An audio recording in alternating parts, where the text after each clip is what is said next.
تاریخ کے صفحات گواہ ہیں کہ جب بھی کسی کمزور یا ترقی پذیر ملک میں جمہوریت، انسانی حقوق یا عوامی آزادی کے نام پر بیرونی طاقتوں نے مداخلت کی تو اس کے پیچھے اکثر کوئی نہ کوئی ایک خفیہ ایجنڈا ضرور رہتا ہے۔ ظاہر یہ مداخلتیں اخلاقی اقدار اور عالمی ذمہ داری کے پردے میں لپٹی ہوئی ہوتی ہیں، مگر جب ان کے نتائج کا تجزیہ کیا جائے تو واضح ہوتا ہے کہ اصل ہدف عوام کی آزادی نہیں بلکہ اس ملک کے قدرتی وسائل، اسٹریٹجک پوائنٹس اور معاشی خود مختاری ہوتا ہے۔ لیٹن امریکہ اس حقیقت کی سب سے بڑی تجربہ گاہ رہا ہے، اور آج وینزویلا بھی ابھرتا ہوا نیا بحران اسی پرانی کہانی کا ایک نیا اور تازہ باب محسوس ہوتا ہے۔ ناظرین، آپ دیکھ رہے ہیں ویوز آن نیوز اور میں ہوں زعیم الدین احمد۔ حالیہ مہینوں میں وینزویلا ایک مرتبہ پھر عالمی طاقتوں بالخصوص امریکہ کی توجہ کا مرکز بن گیا۔ Trump is ramping up his military campaign in the Caribbean and made it clear he wants Venezuelan President Nicolas Maduro removed from power. Trump ordered the Navy's largest and most advanced aircraft carrier to the region. Authorized the CIA to operate inside Venezuela. And warned Venezuela and its cartels that striking land is next. امریکی انتظامیہ کی جانب سے سیاسی دباؤ، مسلسل سیاسی دباؤ، معاشی پابندیاں لگائی گئی اور عسکری طاقت کا بھی استعمال، یعنی فوجی طاقت کا بھی استعمال گاہے گاہے ہوتا رہا ہے۔ وہ کس نام پہ؟ جمہوریت کے تحفظ کے نام پر۔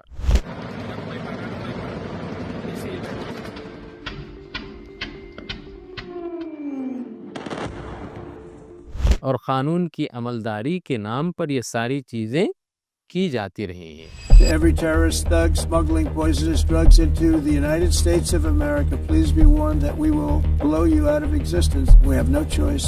The United States seized 1.9 million barrels of oil on December 10th. We're going to keep it.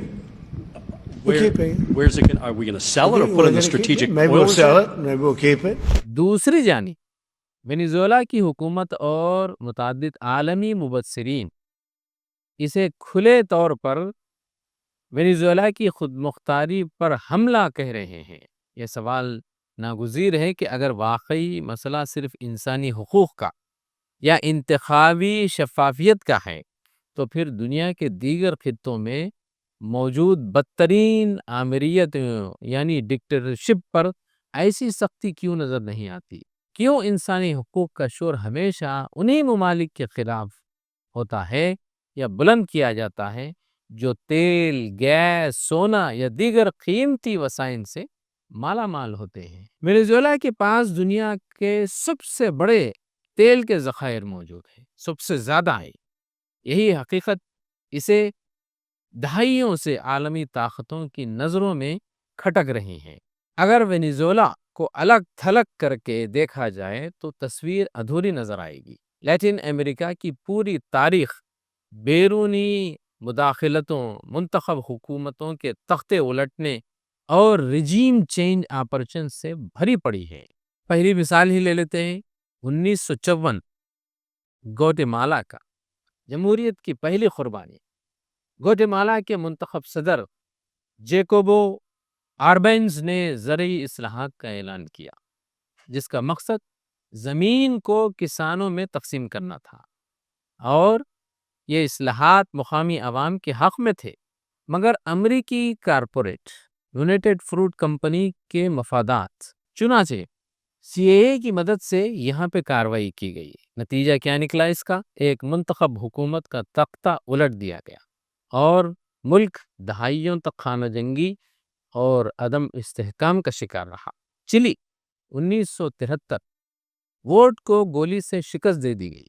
صدر سلوادور ایاندے ایک جمہوری طریقے سے منتخب سوشلسٹ رہنما تھے، مگر سرد جنگ کے ماحول میں ان کی پالیسیاں امریکہ کو ناگوار گزری۔ نتیجہ فوجی بغاوت کی راہ ہموار کی گئی، ایاندے مارے گئے اور جنرل پینوشے کی آمریت نے ہزاروں جانیں نگل لی۔ ناکاراگوا، ڈومینیکن ریپبلک اور پاناما، یہ ساری مثالیں موجود ہیں۔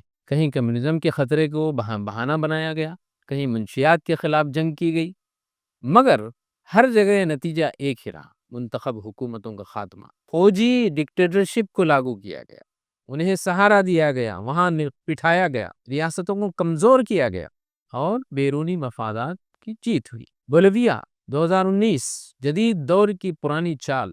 ایوو مورالیس کو فوجی دباؤ اور سیاسی بحران کے ذریعے اقتدار چھوڑنے پر مجبور کیا گیا۔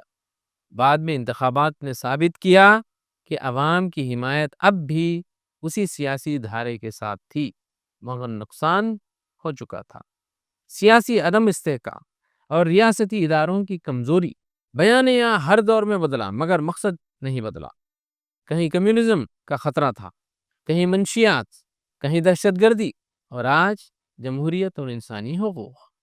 مگر ہر بار مداخلت کے بعد جو منظر سامنے آیا وہ یہ تھا: وہاں کے وسائل پر کنٹرول کرنا، ملکی اداروں کی کمزوری اور عوام کے لیے مزید غربت اور بے یقینی۔ وینیزویلا وسائل کی سیاست کا نیا میدان بن گیا۔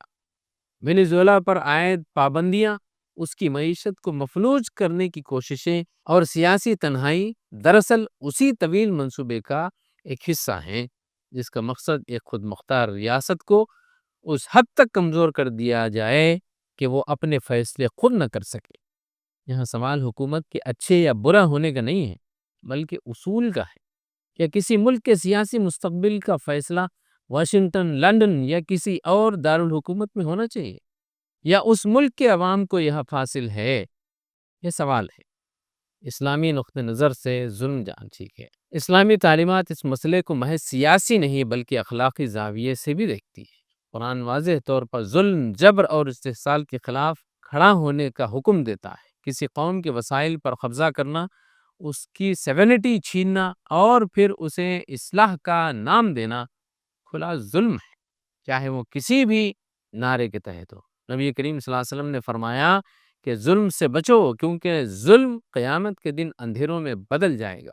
تاریخ گواہ ہے کہ جن اقوام نے طاقت کے نشے میں دوسروں کے حقوق پامال کیے، وہ بلاخر خود بھی زوال کا شکار ہوئی۔ اصل سوال یہ ہے کہ کیا ہم عالمی سیاست کو صرف طاقتوروں کے بیانیے کے ذریعے سے دیکھیں گے، یا تاریخ، اخلاق اور اصول کی روشنی میں اس کا تجزیہ کریں گے؟ جب بھی کسی ملک پر جمہوریت کے نام پر بم برسیں، جب بھی پابندیوں کے ذریعے عوام کو بھوکا رکھا جائے، اور جب بھی وسائل کی بندر بانٹ کو اصلاح کا لبادہ پہنایا جائے، تو ہمیں رک کر سوال کرنا ہوگا: آج وینیزویلا، کل کون؟ لیٹن امریکہ کی تاریخ چیخ چیخ کر بتا رہی ہے کہ کہانی نئی نہیں ہے، کردار بدلتے ہیں، بیانیہ نیا ہوتا ہے، مگر اسکرپٹ وہی پرانی رہتی ہے۔ آج وینیزویلا نشانے پر ہے، کل کوئی اور ملک ہوگا۔ اصل امتحان یہ ہے کہ کیا دنیا کے باشعور عوام، دانشور اور اہل قلم اس کھیل کو پہچاننے کی جرات کریں گے، یا جمہوریت کے خوبصورت الفاظ کے پیچھے چھپے استحصالی نظام کو نظر انداز کرتے رہیں گے؟ ہم اسی شعور کو بیدار کرنے کی کوشش کر رہے ہیں، کیونکہ حقیقی آزادی بندوقوں اور پابندیوں سے نہیں ملتی، بلکہ انصاف، خود مختاری اور اخلاقی اصولوں سے جنم لیتی ہے۔ تو ناظرین، یہ تھا آج کا ویوز آن نیوز۔ پھر ہوگی ملاقات کسی نئے موضوع کے ساتھ۔ خدا حافظ۔